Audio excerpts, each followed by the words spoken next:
Norms ప్రకారం వరి ధాన్యం అయితే తేమ 17 లోపట ఉండాలి. అదేవిధంగా కొంచెం తాలు కానీ ఇతర ఏమంటారు కోర్స్ కానీ లేకుండా జాగ్రత్తగా తీసుకోవాలి. జాగ్రత్తగా తూర్పారబట్టి ఆరబెట్టి తేమ 17 లోపల ఉండేట్టు చూసుకుంటే మీకు బ్రహ్మాండంగా మీకు రావాల్సిన ధర వస్తుంది. దాంట్లో ఏమాత్రం కూడా ఇబ్బంది ఉండదు. నేను డిఆర్డిఓ గారికి ప్రత్యేకంగా కోరుతున్నా, ఇవాటి నుంచే వేయింగ్ స్టార్ట్ చేయండి, ఆలస్యం చేయొద్దు. ఏవైతే మన నామ్స్కు లోబడి ఉందో ధాన్యం కుప్పలు ఉన్నాయో అంటే 17% లోపట ఉన్న ధాన్యం కానీ ఆ ధాన్యాన్ని మొత్తంగా ఎప్పటికప్పుడు ఏ రోజుకి ఆ రోజు వే చేసి ట్రాన్స్పోర్ట్ కూడా చేయాలి. ఆ మిల్స్ కూడా ట్యాగింగ్ చేయాలి, ట్రాన్స్పోర్ట్ కూడా ఏర్పాటు చేసి ఎక్కడ కూడా ఐకేప్ సెంటర్లలో ఇబ్బంది కాకుండా చూడాలని చెప్పి నేను కోరుతున్నా. దానికి అవకాశం ఉంటుంది కాబట్టి ఈ టెంట్ ఇదే రకంగా ఉంచండి. రెండవది 24 గంటలు మంచినీరు అందుబాటులో పెట్టండి. మూడవది చిన్న టెంట్ లెక్క గుడిసె వేసుకోండి. మీరు టెంట్ లెక్క గుడిసె వేసుకుంటారా లేకుంటే దాంట్లో అది పెట్టుకుంటారా, పెట్టుకొని ఒక వాచ్మెన్ పెట్టుకోవాలి. మీరు చెప్తున్నా వాచ్మెన్ కూడా పెట్టుకోవాలి. మీరు ఈ టెంట్ ఉంచుకోవాలి. రెండవది మంచినీళ్ళు అందుబాటులో ఉండాలి. మూడవది ఒక వాచ్మెన్ ఉండాలి.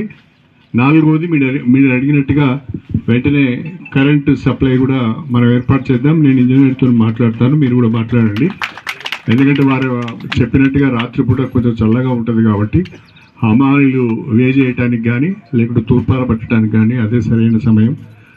ఎండలో చేయలేరు కాబట్టి మనం కరెంట్ సప్లై లైటింగ్ ఏర్పాటు కూడా చేయాలని చెప్పి టెంపరీ ఏర్పాటు చేయించండి. దానికి పర్మిషన్ నేను చెప్తాను, మీరు తీసుకొని టెంపరీ ఏర్పాటు 2 పోల్ నాటి 2-3 దిక్కుల లైట్లు ఏర్పాటు చేస్తే సరిపోతుంది. అది వెంటనే చేయాల్సిందిగా నేను కోరుతున్నాను. రైతుల మంత్రి గారు రేవంత్ రెడ్డి గారు బాధ్యతలు చేపట్టిన తర్వాత రైతుకు అండగా ఉండాలని, వ్యవసాయానికి తోడుగా ఉండాలనే ఆలోచనతోనే అనేక ప్రోత్సాహకాలు రైతులకు అందిస్తున్న విషయాన్ని మనం మర్చిపోవద్దు. సరే, మాట్లాడే వాళ్ళు చాలా మాట్లాడతారు, కానీ వాస్తవాన్ని కూడా మనము అంగీకరించవలసిన అవసరం ఉన్నది. దేశంలో ఎక్కడ లేని విధంగా ఇవాళ 2 లక్షల లోపు పంట రుణాలు తీసుకున్న రైతులందరికీ కూడా మనం రుణమాఫీ చేశాం. రెండవది, సంవత్సరానికి 12,000 రూపాయల చొప్పున ఎకరానికి రైతు భరోసా ఇస్తున్నాం. మూడవది, సన్నాలు పండించిన రైతుకు క్వింటల్కు 500 రూపాయల చొప్పున బోనస్ ఇస్తున్నాం. అదేవిధంగా మూడవది, పెద్ద ఎత్తున ధాన్యం కొనుగోలు కేంద్రాలు ఏర్పాటు చేసి రైతుకు మద్దతు ధర లభించే విధంగా కూడా మనం చర్యలు తీసుకుంటున్నాం. ఇవన్నీ చేయాలి అంటే ప్రభుత్వం పైన ఆర్థిక భారం పడుతున్నది. ఆర్థిక భారం పడినా రైతు సంక్షేమాన్ని దృష్టిలో పెట్టుకుని రైతు క్షేమంగా ఉండాలి, అప్పులపాలు కావద్దనే ఉద్దేశంతో ప్రభుత్వం ఈ కార్యక్రమాలను కూడా చేపట్టడం జరుగుతున్నది. ఇక ప్రత్యేకంగా పామునూరు గ్రామానికి సంబంధించినంత వరకు నేను మళ్ళీ మీ ఎమ్మెల్యే ఎన్నికై 2 సంవత్సరాలు అవుతున్నది.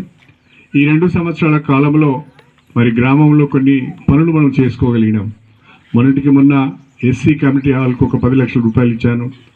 ఇంకోటి గౌడ కమ్యూనిటీ హాల్ 5 లక్షల రూపాయలు, గౌడ కమ్యూనిటీ హాల్ కూడా ఒక 5 లక్షల రూపాయలు ఇచ్చుకున్నాం.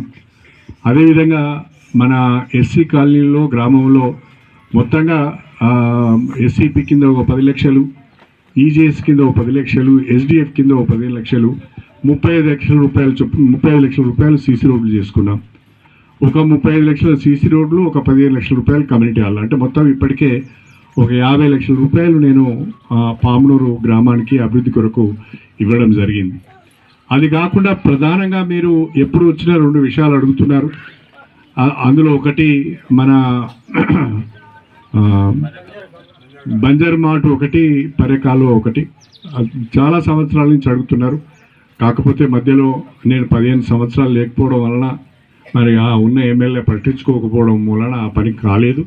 నేను మొన్న గ్రామానికి వచ్చినప్పుడు కూడా చెప్పాను, తప్పకుండా నేను మొన్న మీటింగ్ అయిన తర్వాత వెంటనే నేను నీటిపారుదల శాఖ అధికారులతో కూడా సమావేశం పెట్టడం జరిగింది. ఎట్టి పరిస్థితుల్లో కూడా బంజర్ మాటు, పర్యకాలువ ఈ 2 పనులు చేయాలి. నేను వాళ్ళకి మాటిచ్చి వచ్చాను, మనం ఖచ్చితంగా ఈ పనిని 1 సంవత్సరం లోపల పూర్తి చేయాలని చెప్పి కూడా వారికి ఆదేశాలు ఇవ్వడం జరిగింది. ఎంత తొందరగా వీలైతే అంత తొందరగా బందరమాటకు పర్యకాలవకు నిధులు తీసుకువచ్చి పనులు చేసే బాధ్యత నాది. నాకు 1 సంవత్సరం టైం ఇవ్వండి అని చెప్పి మీ అందరినీ కోరుతున్నాను. అదేవిధంగా మన పామునూరు నుంచి నమిలిగొండ రోడ్కు సంబంధించి కూడా మన నమిలిగొండ వాళ్ళు కూడా అడుగుతున్నారు. అక్కడ ఉన్న మన సర్పంచ్ గారు కానీ, రజాక్ గారు కానీ, గ్రామస్తులందరూ కూడా ఈ రోడ్డు మాకు చాలా అవసరం అంటున్నారు. పామునూరు వాళ్ళు కూడా అడుగుతున్నారు. కాబట్టి 2 గ్రామాల అవసరాలను దృష్టిలో పెట్టుకొని దాన్ని ఇప్పటికే నేను ఎస్టిమేట్స్ తయారు చేయించి మంజూరీ కొరకు ప్రభుత్వానికి పంపించడం జరిగింది. వస్తుందని నేను ఆశపడుతున్నాను. అది రాగానే ఆ రోడ్ పనులు కూడా నేను చేపడతాను. మళ్ళీ మనకు మే మాసంలో 2వ విడత ఇందిరమ్మ ఇండ్లు వస్తున్నాయి. ఆ 2వ విడత ఇందిరమ్మ ఇండ్లు వచ్చినప్పుడు ఇంతకుముందు మన చెల్లి ఒక మాట చెప్పింది, ఇక్కడ డబుల్ బెడ్రూమ్ ఇల్లు ఇచ్చింది కానీ ఏ ఒక్క ఇల్లు కూడా పూర్తి కాలేదు. కొన్ని బేస్మెంట్ల స్థాయిలో ఉన్నాయి, కొన్ని లెంటల్ స్థాయిలో ఉన్నాయి, కొన్ని స్లాబ్ స్థాయిలో ఉన్నాయి, అసంపూర్తిగా ఉన్నాయి. అవన్నీ కూడా పూర్తి చేయాలని ఈ సంవత్సరం 2వ విడత ఇందిరమ్మ ఇళ్లలో రాష్ట్ర ప్రభుత్వం ఒక నిర్ణయం తీసుకుంటున్నది.